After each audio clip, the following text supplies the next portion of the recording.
Xəritələr yəqin ki, ilk ağlınıza gələn yol tapmaqdır, elə deyilmi?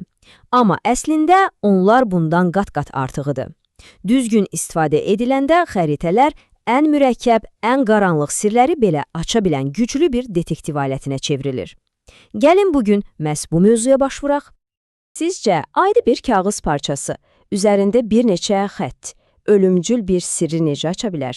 Elə bugünkü hekayəmiz də məhz bununla bağlıdır. Məlumatları sadəcə bir xəritəyə köçürməklə necə inanılmaz kəşflər etmək mümkün olduğunu görəcəyik. Bu, əsl detektiv hekayəsidir. Hekayəmiz bizim 1854-cü ilin Londonuna aparır. Təsəvvür edin, Soho küçələrində, dumanın içində dəhşətli bir qatil dolaşır. Amma bu, bildiyimiz qatillərdən deyil. O, gözə görünməzdir, səssizdir və inanılmaz sürətlə yayılır. Bu, vəba idi. Və ən qorxulusu o idi ki, heç kim onun haradan gəldiyini, necə dayandırılacağını bilmirdi. Bax, o dövrdə London tam bir xaos içindəydi. İnsanlar qorxu içindəydi. Ancaq təəssüf ki, dövrün elmi düşüncəsi onları qorumaq əvəzinə tamamilə yanlış bir yola yönəldirdi. Gəlin o zamanki vəziyyəti biraz daha yaxından anlamağa çalışaq. Təsəvvür eləyin bir anlıq. İsti bir yay günüdür, qonşularınız, dostlarınız bir-bir xəstələnir və bir neçə gün içində həyatını itirir.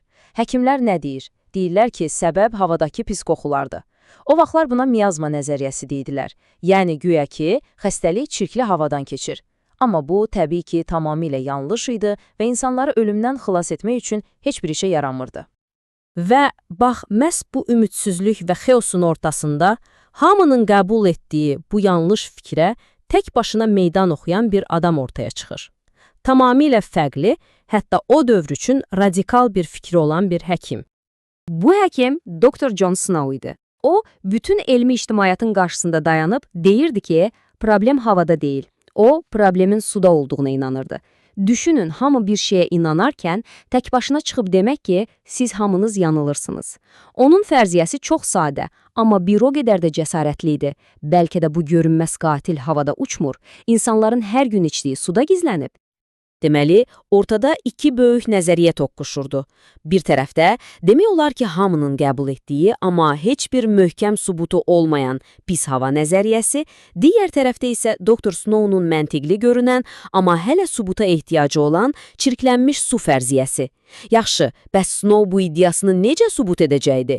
Sözlərlə buna heç kimi inandıra bilməzdi. O, müasir bir epidemiolog, əsl bir detektiv kimi işə başladı. Qapı-qapı gəzdi, xəstələrin ailələri ilə danışdı, hər bir ölüm hadisəsinin dəqiq ünvanını bir-bir qeyd etdi. Topladığı məlumatlar sadəcə adlar və tarixlərdən ibarət bir siyahı idi. Amma sonra o dahi bir addım atdı. Bütün bu quru məlumatları götürüb Soho məhəlləsinin xəritəsinin üzərinə köçürdü. İndi isə gəlin hekayənin ən maraqlı yerinə keçək. Görək bu sadə hərəkət, yəni məlumatları xəritəyə tökmək hansı möhtəşəm kəşfə gətirib çıxardı.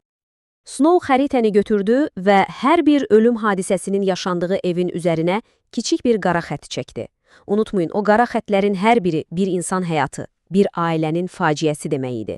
Snow bu xəttləri çəkdikcə, xəritədəki pərakəndə nöqtələr yavaş-yavaş, amma aydın şəkildə bir forma almağa, bir naxış yaratmağa başladı. Və bu, əsl Evrika anı idi. O ana qədər sadəcə rəqəmlərdən və ünvanlardan ibarət olan xam məlumatlar xəritə üzərində vizuallaşdırılanda gözlə görünən, danılmaz bir sübuta çevrildi. Artıq bu, sadəcə bir fərziyyə deyildi, bu, fakt idi. Naxış o qədər aydın idi ki, onu görməmək mümkün deyildi. Qara zolaqlar, yəni ölümlər, bütün məhəlliyə səpələnməmişdi. Xeyr, onlar sanki bir maqnit tərəfindən çəkilirmiş kimi, hamısı bir nöqtənin ətrafında cəmləşmişdi. Brod küçəsindəki su nasosu. Artıq hər şey aydın idi. Məhz bu nasosun suyu çirklənmişdi və epidemiyanın mənbəyi idi. Snow vaxt itirmədən bu xəritəni dəlil kimi şəhər rəhbərliyinə təqdim etdi. Əvvəlcə tərəddüd etsələr də, xəritədəki mənzərə o qədər aydın idi ki, onu inkar edə bilmədilər. Nəhayət, nasosun dəstəyini çıxarmağa razı oldular. Və nə baş verdi? Nəticə möhtəşəm idi. Dəstək çıxarılan kimi yeni xəstəlik halları kəskin şəkildə azaldı və epidemiya demək olar ki, dərhal dayandı. Düşünün, bir həkim və onun çəkdiyi sadə bir xəritə yüzlərlə insanın həyatını xilas etmişdi. Bu hekayənin ən heyrətamız tərəfi odur ki, Doktor Smone'un bu dahi usulu, yəni məkan təhlili, təkcə xəstəliklərin mənbəyini tapmaq üçün deyil, bu üsuldan tamamilə fərqli sirləri açmaq üçün də istifadə etmək olar. Məsələn, əsrlərdir itkin olan bir xəzinəni tapmaq üçün. İndi isə gəlin zamanda biraz irəli gedək və başqa bir tapmacaya nəzər salaq. 1622-ci il. Tonlarla qızıl, gümüş və zinət əşyaları ilə dolu olan məşhur İspan qaleonu Atoça dəhşətli bir fırtınada batır. Geriyə isə bir sual qalır.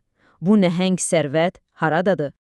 Əsrlər keçir və 1970-ci illərdə Mel Fisher adlı bir xəzinə bovçusu bu işə baş qoşur. Bəs o nə edir? O da eynilə Doktor Snow kimi hərəkət edir.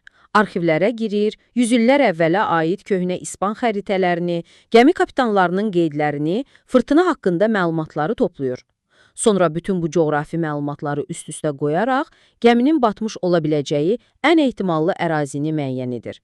Fikir eynidir. Fərqli mənbələrdən gələn məlumatları bir xəritə üzərində birləşdirərək, gizli bir naxışı, gizli bir cavabı tapmaq. Bax, bu iki hekayə, biri xəstəliklə, digəri isə xəzinə ilə bağlı, eyni fundamental ideyanın bugün istifadə etdiyimiz o qədər güclü texnologiyalara necə təkamül etdiyini mükəmməl şəkildə göstərir. Doktor Snow'nun və Mel Fisher'in əllə gördüyü işin müasir, super güclü versiyasına coğrafi informasiya sistemləri, qısaca GIS deyilir. GIS-i belə təsəvvür edin. Bu, sadəcə bir rəqəmsal xəritə deyil. Bu, üzərinə istədiyiniz qədər fərqli məlumat qatı qoya biləcəyiniz bir platformadır. Bir qatda yolları, o birində binaları, başqa birində isə, məsələn, cinayət statistikasını görə bilərsiniz. GIS bütün bu məlumatları birləşdirərək bizə adi gözlə görə bilməyəcəyimiz əlaqələri və naxışları göstərir. Fərq həqiqətən də ağla sığmazdı. Bir zamanlar Doktor Snow bu işi qələm kağız və öz ayaqları ilə küçələri tək-tək gəzərək görürdü. Bugünsə bizim ixtiyarımızda peyklər, nəhəng məlumat bazaları və mürəkkəb alqoritmlər var. Saniyələr içində bütün bir şəhəri, hətta bütün dünyanı təhlil edə bilirik.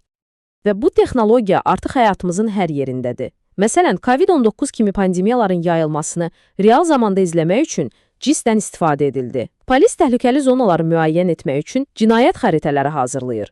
Hətta böyük axtarış xilas etmə əməliyyatları da GIS vasitəsilə koordinasiya edilir. Yəni, Doktor Snow'nun o sadə xəritəsinin müasir varisləri bugün də fərqli formalarda olsa da həyatları xilas etməyə davam edir. Texnologiya nə qədər dəyişsə də, nə qədər mürəkkəbləşsə də, əsas məqsəd heç vaxt dəyişməyib. İstər 19-cu əsrdə qələm kağızla olsun, istərsə də 21-ci əsrdə superkompüterlərlə. Məqsəd eynidir. Harada sualına cavab verərək, məlumatların dərinliklərində gizlənmiş cavabları üzə çıxarmaq. Bütün bunlar isə bizi son və vacib bir suala gətirib çıxarır. Bəs sizin ətrafınızda, gündəlik həyatınızda, xəritəyə köçürülərək yeni bir məna qazanmağı gözləyən hansı gizli naxışlar var? Bəlkə də ən böyük kəşflər elə gözümüzün qabağındadır. Sadəcə onlara doğru xəritədən baxmaq lazımdır.